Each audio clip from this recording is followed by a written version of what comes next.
រឿងជីវិតក្មេងរស់នៅក្នុងវត្តជារៀងរាល់ព្រឹកមុនពេលព្រះអាទិត្យបញ្ចេញពន្លឺរស្មីពណ៌មាសជះមកលើដំបូលព្រះវិហារសំឡេងជួងវត្តក៏បានបន្លឺឡើងដាស់ឲ្យសត្វលោកឲ្យភ្ញាក់ពីដំណេកសម្រាប់ក្មេងប្រុសម្នាក់ឈ្មោះតុលាគឺជាសំឡេងដែលដាស់រូបគេឲ្យចេះតស៊ូជាមួយនឹងជីវិតតុលាគឺជាក្មេងកំព្រាឪពុកម្ដាយដែលបានរស់នៅក្នុងវត្តតាំងពីក្មេងមកម្ល៉េះវត្តអារាមគឺជាកន្លែងសម្រាប់ផ្ដល់ចំណេះដឹងនិងជាទីជម្រករបស់គេផងដែរ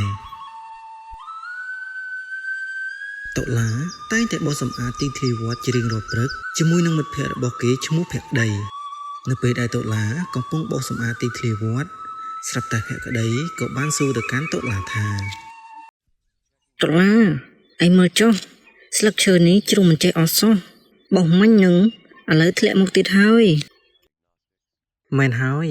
វាដូចជាទុកកង្វល់នៅក្នុងចិត្តយើងអញ្ចឹងភក្តីបើយើងមិនឧស្សាហ៍បោសសម្អាតទេវានឹងកជារឿងស្មុគស្មាញលោកគ្រូចៅអធិការតែងតែប្រាប់ថាការបោសសម្អាតវត្តគឺដើម្បីបោសសម្អាតចិត្តខ្លួនឯងឲ្យស្អាតបន្ទាប់ពីបោសសម្អាតរួចពួកគេទាំងពីរក៏បានធ្វើដំណើរទៅបិណ្ឌបាតជាមួយចៅអធិការវត្តនៅឯក្នុងភូមិ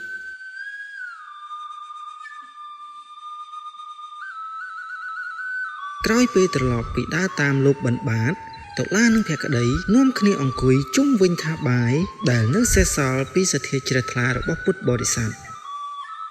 វាមានទាំងត្រីងៀតសម្លម្ជូរនិងបង្អែម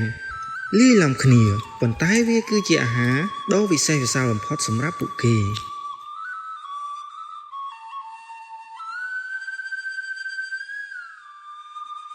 បានម្ហូបឆ្ងាញ់ទៀតហុចថ្ងៃនេះ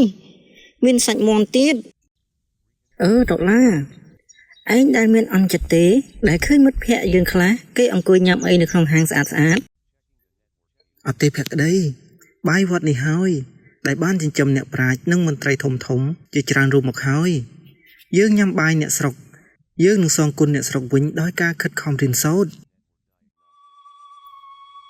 ពេលប្រលប់ចូលមកដល់សំឡេងព្រះធម៌ក៏បានបន្លឺឡើងរំដំពេញក្នុងវត្ត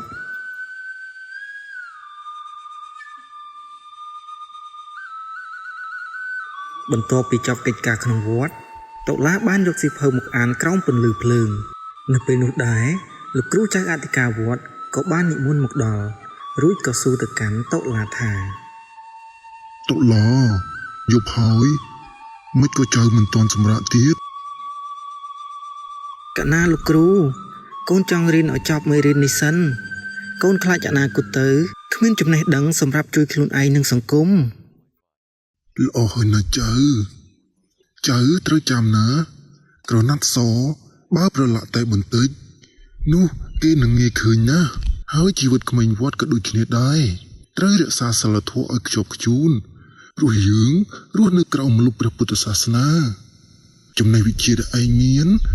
ត្រូវប្រើដើម្បីអភិវឌ្ឍសង្គមជាតិមិនមែនប្រើដើម្បីកេងប្រវ័ញ្ចអ្នកដទៃនោះទេច្រើនឆ្នាំកន្លងផុតទៅក្មេងវត្តដែលធ្លាប់យូរស្រាក់និងបោះសម្រាមនៅក្នុងវត្តក៏បានក្លាយទៅជាយុវជនម្នាក់ដែលមានចំណេះដឹងខ្ពង់ខ្ពស់តុលាត្រឡប់មកវត្តវិញមិនមែនក្នុងនាមជាអ្នកសុំទានចំណេះដឹងទៀតទេប៉ុន្តែក្នុងនាមជាអ្នកតបស្នងសងគុណ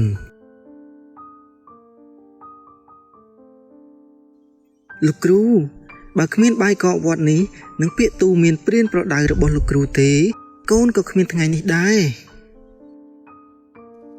ចម្រើនពរណាចៅវត្តមិនដែលចង់បានអ្វីពីចៅវិញទេក្រោយពីឃើញចៅធ្វើជាមនុស្សល្អម្នាក់នៅក្នុងសង្គមតម្លៃអប់រំនៃរឿងជីវិតក្មេងវត្តគឺជាជីវិតដែលបង្រៀនឲ្យមនុស្សស្គាល់ការអត់ធ្មត់ស្គាល់តម្លៃនៃសីលធម៌និងការដឹងគុណវត្តអារាមមិនមែនគ្រាន់តែជាកន្លែងស្នាក់នៅប៉ុន្តែវាគឺជាស្លាបណ្ដុះបណ្ដាលចិត្តមនុស្សឲ្យចេះរឹងមាំដើម្បីតស៊ូក្នុងឆាកជីវិតមួយនេះ